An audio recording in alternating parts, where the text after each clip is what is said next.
Imagine you're a farmer in Tanzania, waking up one morning to find the usual trucks from Malawi and South Africa aren't coming anymore. Confused, you hear that Malawi and South Africa have suddenly banned important crops like your maize, bananas, and rice.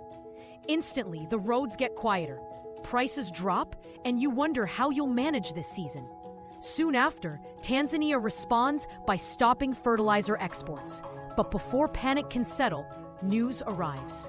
After intense talks led by dedicated people at the Tanzania Plant Health and Pesticides Authority, the bans are lifted in just a few days. With borders open again, trade doesn't just bounce back, it soars.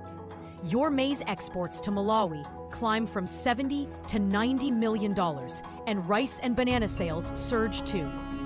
Farmers across SADC, including you, breathe a sigh of relief as shelves restock and prices recover.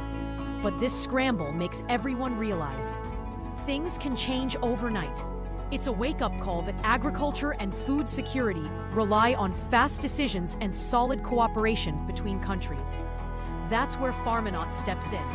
Imagine having real-time field updates straight to your phone, satellite maps showing you crop health, and AI advice that predicts yield and spots disease early. Even in a crisis, you know exactly when to irrigate or fertilize, keeping your harvests healthy and ready for when trade resumes.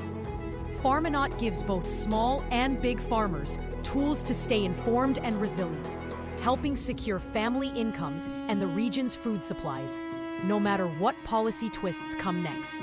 So, with a little teamwork, technology, and trust, Tanzania's story shows that together, we can thrive in a changing world.